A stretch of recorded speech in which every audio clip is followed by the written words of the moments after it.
So I don't sort of fit into that traditional niche really. Right, okay. So it's a bit more with a folky but on the contemporary sort of feel of it really. I'm busy with gigs at the moment? Yeah, I have been over the summer. I work in a school and I work for Bernardo's as well, so I'm quite busy. So recently I've been sort of trying to plan gigs in my school holidays, so that sort of worked really well. So this summer I've just had 6 weeks off and been really busy, so it's been nice. Yeah. And you're local? I played in Hereford last week. Yeah. That's probably the most like. Oh, and Pershaw Plum Festival. Right. Oh, cool. So that's quite local as well. With the giant plum. That's it. Yeah. I didn't see any giant plums, but I've heard about it. A giant walking plum. Yeah. Oh dear. Right. Any albums out? I have got an album out. It's called Stories to Tell. Right. And and that's got quite a lot of different musicians on it as well. Right. So I was quite lucky to get a wide range of musicians playing on it. Right, okay, so let's go right back to the beginning. What was your earliest musical memory? Oh, that's difficult. Earliest musical memory. I suppose of seeing live music. Sort of.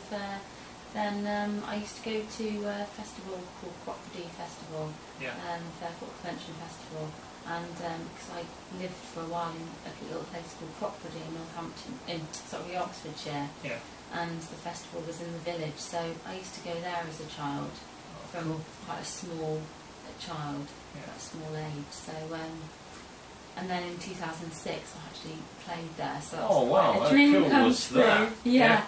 It literally was a dream come true, so it's amazing. What was that like? Oh, it's brilliant, but I was so nervous probably for about 3 or 4 months leading up to it. Really? How many people were listening to you that day? It's about 20,000 people. Whoa! So I was almost as many listeners as we got. So but it was good fun. I really enjoyed it. Yeah, crikey, yeah. So have you always played solo, or have you been played in a band? Well, sometimes I play in a band. It depends on the gig, really. So a festival like that, obviously, I played with a full band, and it was fantastic. But if I'm playing sort of smaller venues, then I usually play sort of on my own or maybe as a duo. So, cool. Okay. And you write all your own songs? Yeah, that song was a cover. Right. And I've got one cover on the album. Yeah. But the rest of them are mine. So and I've got enough now, sort of new material to record a new album, which I'm hoping to do. Right. So when's the new album going to be done? No plans at the moment. Right.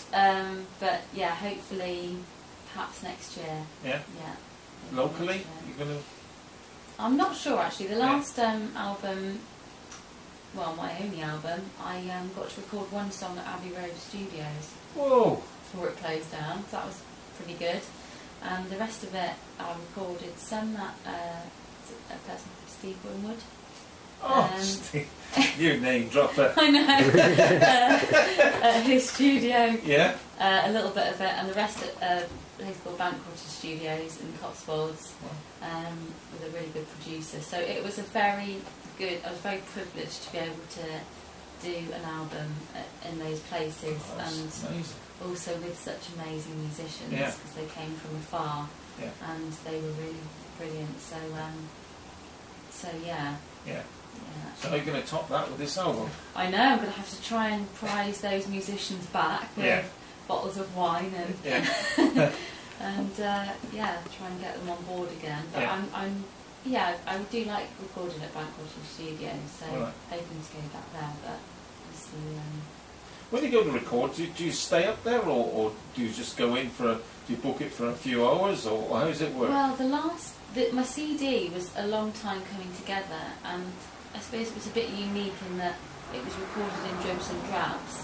So I did sort of one track at Abbey Road, and then I kept that for probably about 5 months, and then did the rest of it, and it all kind of came together. Yeah. But it was a long time coming together, and because the musicians came from afar, it meant that somebody came from Bristol, and then somebody couldn't make it for a few months, so had to wait for them to come, and so yeah, it was just about layering it really. Yeah. So I started off just putting a rough guitar track down, and then build on that with the drums and piano, and lastly my vocal, and then redid my guitar last and my vocal.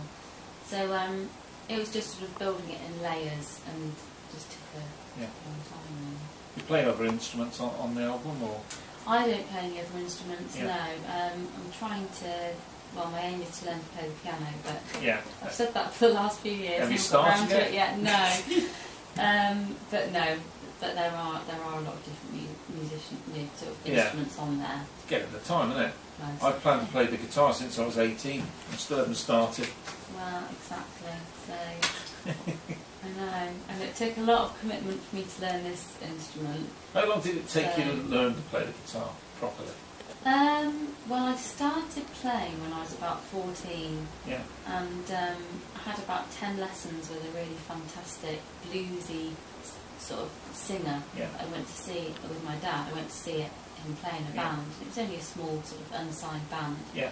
And then I managed to get some lessons with him, so it was a real inspirational thing. I felt really inspired by him every week. I went to see him, and I went home and practiced a lot. But it did take me, probably I started sort of singing and writing songs probably after about a year of playing guitar. Yeah. So, Right. I'll get around to it. And then I'll do my own live session up here. Yeah, I can run between the two mics, interview myself. Yeah, that'd be good. Right, ready for another one? Yeah. Okay, this song I'll play is one of my own, and this is called On My Mind.